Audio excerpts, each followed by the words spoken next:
Hi everyone, welcome again to another Teacher Joseph podcast. Today, I want to tell you about the post office. It's producing a very nice set of postage stamps to celebrate the musical group The Who. Now, many of you during English lessons, when we talk about music, mention The Who. It seems The Who, the musical group, are very famous. Now, I have to say, I slightly remember them from the 1970s. I wasn't quite old enough, but many of you out there, you often talk about The Who during English lessons. Well, you'll be pleased to know that our post office is producing a set of postage stamps to celebrate The Who. Now, the British Post Office regularly issues postage stamps for use with little pictures on there of special people, special events. We don't see them so often now, but people do still like to collect them. You can buy a presentation pack of The Who postage stamps. They come with a little explanatory story. Let's see now. I'm just going to read you this article from the newspaper. This is from the Daily Mirror, dated today. It says here, here's one way of making sure The Who will be around for a while. Royal Mail, that's the official name of our post office, has issued stamps to mark the iconic musical group's 60th anniversary on sale from October 17th. They feature 8 album covers, including 1965's My Generation, 1969's Tommy, and 2019's Who. There are also publicity shots and images of gig singer Roger Daltrey, who's now 80. The artwork on the album sleeves, that's the cover you put them into. Do you remember in the old days when we had those big records? They used to slip into cardboard covers. We call those record sleeves. The artwork on album sleeves was almost as important as the music. It's great to be reminded of them, guitarist Pete Townsend, now aged 79, added. It's what I've done on stage all of my life. And then he makes reference to stamping, because apparently he was famous for putting his foot on the ground. That's also called stamping, if you move your foot up and down on the ground to make a loud noise. The Who was formed in 1964.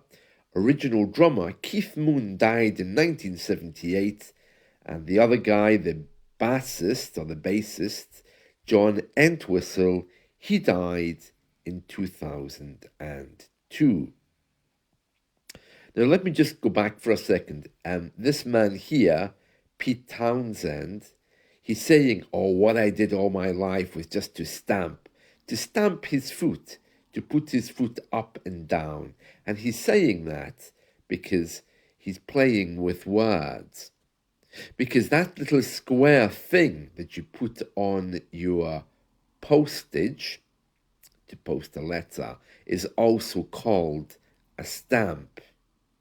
I don't know why it's called a stamp. Maybe because in the old days you had to lick them, put them on the paper, and then stamp them with your fist, with your hand, to make sure that they didn't fall off. Whereas these days, of course, postage stamps are adhesive. You don't have to lick anything anymore with your mouth. You simply peel back the stamp, put it on the letter, and then send it away. So there we are. That's the story of The Who and postage stamps. They do actually look quite nice. I'm looking at pictures of them here. It used to be when we went to the post office to post a letter, they would give us those nice stamps. But these days, they don't really give them out anymore. And if you want to see them, you really have to buy a separate pack of them at the post office because they're kept for collectors. Very interesting, very interesting.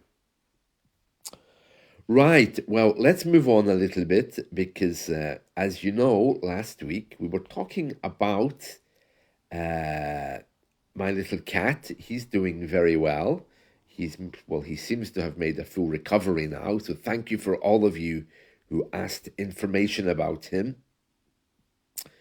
Also, as you know, this week in our weekly lesson, I'm talking about house guests, people who come to stay with you for a short time, friends or family members, and sometimes it can put a little bit of strain on your relationships.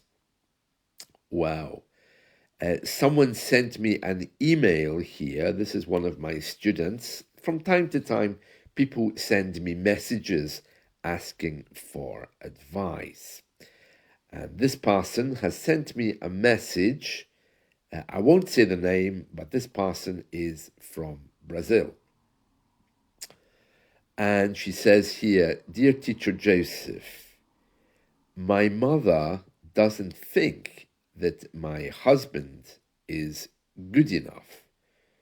And she says here, "Dear Teacher Joseph, as you know, I'm in my 20s. That means she's aged around 20. And I'm going to marry my boyfriend." Oh, well, that's nice, isn't it?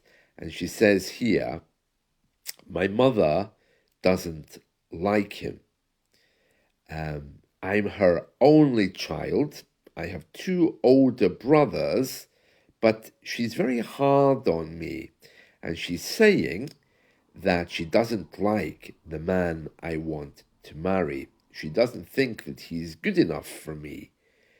What should I do?" And this is a very long message. She says here, "I want to feel happy about marrying my husband." Well, he's not the husband yet. Just before they get married, the man will be called the fiancé. So she has a fiancé, and when they get married, it will be her husband. And she says here, "My husband," or my fiancé is what she should say because they're not married yet. "He's a couple of years older than me, and according to my mum, it means that maybe he's done some bad things because he's older." She says, "I want to feel happy marrying this boy, but my mum is making it difficult and I don't know what to say to her. Can you give me some advice?" Oh, difficult. Yeah, you see, here, families don't really get involved with their children's problems. I'm sure some of them do, but yeah, I'm really thankful that my parents didn't get involved in any of my decisions. But, well, you're all different people and you're old enough to make your own decisions, I think. So my advice would be just do what you feel is right. You can't let your mother decide exactly how you should be and also who you should marry. But maybe you could try to talk to her about it. Maybe you could say something like, "Well, I know that you don't like my fiancé, the man who will be my husband, but can you just try to be happy for us?"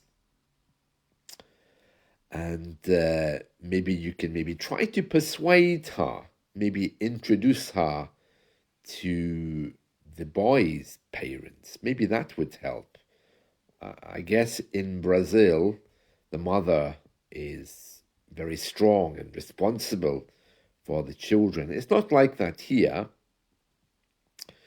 but yeah, I think you should talk to her, because if you don't, she's going to miss out on a very nice wedding, isn't she? You know, from my experience, mothers are never happy. They always want the best for their children. So maybe it's just one of these motherly things. She's worried about you because she knows that she'll be losing you. You know, you'll be going to live with someone else. So she's probably just a little bit upset. Maybe if you assure her that you love her anyway, would be a good thing to do.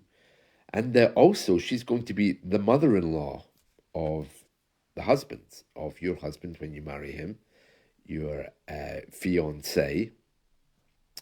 So I suppose that's another point that you have to consider because you don't want both of them to have bad relationships. So I would say try to talk to your mother about it and also be very honest with your boyfriend, your fiance about this as well because he needs to know and try to tell him not to get involved because, well, you know what mothers are like. They could start playing mind games to split you up. So it's important that you talk to your mother about this to try to put aside any differences. Another email I've had here yesterday, dear Teacher Joseph, can you tell us about the Christmas decorations in London? I can't tell you about the Christmas decorations in London because the Christmas decorations haven't actually been officially switched on yet. They usually go on in November. I've seen the timetable. Yeah, most of them look like they're being turned on around November time. They all look beautiful, I have to say. If you go to the website My London, they have a timetable of when they're all going to be switched on. They're looking beautiful. I mean, every year they get a little bit less and less because people are concerned about energy. And even locally where I live, I haven't seen the Christmas tree lights yet. So I haven't seen them, so I don't know what they're like, but I'm sure, as always, they will be very beautiful. Here's another one. Dear Teacher Joseph, can you tell me, what is this? Can you tell me about any new movies which are coming out in English? Sorry, I don't. I don't know anything about new movies. I try to watch stuff on Netflix, but I don't keep up to date with new movies. Sorry about that. Here's another one. Dear Teacher Joseph, my girlfriend and I recently separated. She's English. Is it possible that you could talk to her? No. Sorry, I don't get involved in personal relationships. Why don't you just sit down and maybe try to ask her how she feels?